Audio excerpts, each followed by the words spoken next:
السلام عليكم ورحمة الله وبركاته، ازيكم عاملين ايه؟ فيديو النهاردة عن مشروبات. يعني المشروبات دي مش جديدة، بس المشروبات ديت يعني انا لقيتها يعني هي كانت موجودة الاول زمان. عارف انت اللي هي العصير اللي هي بتبقى في كيس كده وبتخرمها بالشاليمو ديت. دي دلوقتي اتلغت، يعني هي مش موجودة في القاهرة، بس الحاجات ديت موجودة في الدهلية. المنتجات دي اصلا يعني زي عنب ده كده، ده مشروب أجل. تمام. بص انا مش عارف هي باينه ولا لا، هي بتصدر بره. يعني هي مش بتتصدر في القاهره وبس، يعني مش بتيجي القاهره وبس، لا دي بتيجي كمان بره. فالمشروبات ديت يعني هندوقها مع بعضينا ونقول راينا. خلينا نبدا بالايه، بالبرتقال.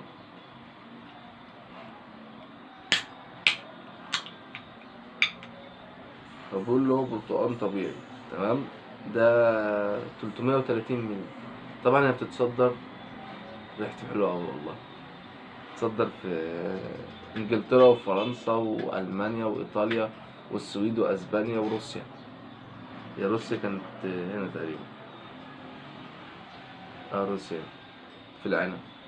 بص ادي المنتجات اهي. هنصبهم مع بعضينا بقى كده ونقول رأينا.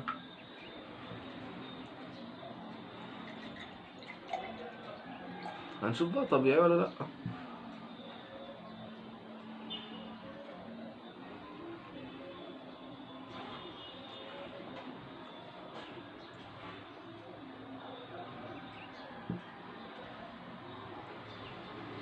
هو العصير يعني هادي شوية عن العصاير التانية اللي هي بالبرتقال، يعني ما تحسش ان في لسعة جامدة قوي.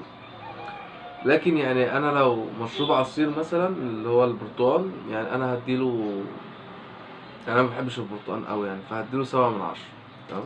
هنجرب الايه، المانجا.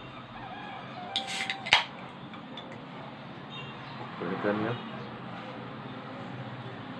دي المانجا.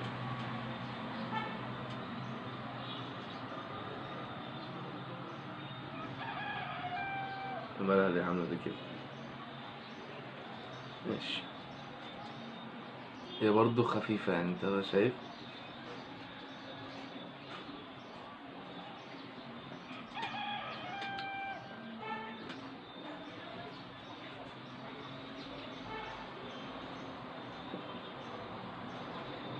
برضو اديله 7.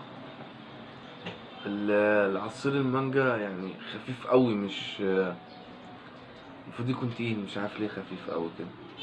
طب نجرب عصير التفاح. هنقول رأينا برضو.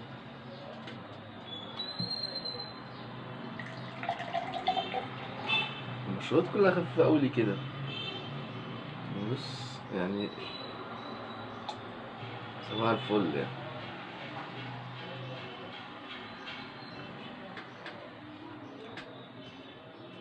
حلو قوي البتاع ده، تصدق.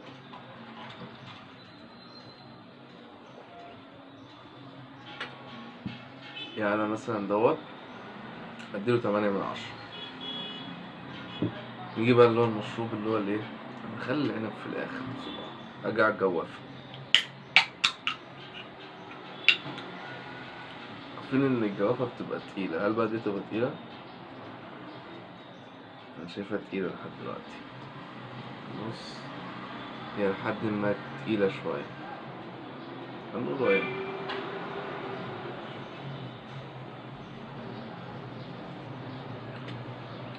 لا، بتاع الجوافة فيه خفيفة من جوه. تمام. بس هو يعني انت شايف ان هو، يعني تحس ان هو تقيل، بس لما تيجي تستطعم تلاقي الجوافة قليلة شوية. يعني انا كعصير جوافة بدوق اخر مرة كده.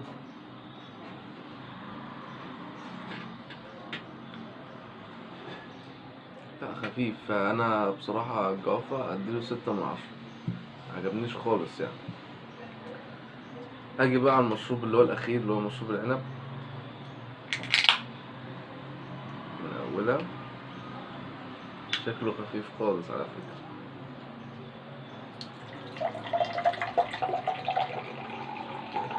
طب استنى ناخد الصورة دي كده.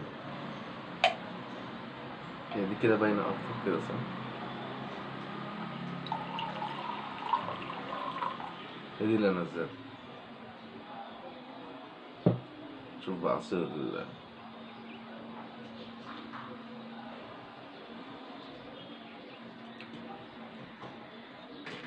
فين العنب؟ ده عصير، فين العنب؟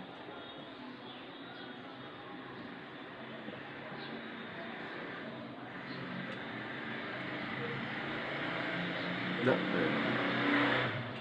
ده 5/10. لا مش هشربه تاني يعني، ما عجبنيش خالص يعني.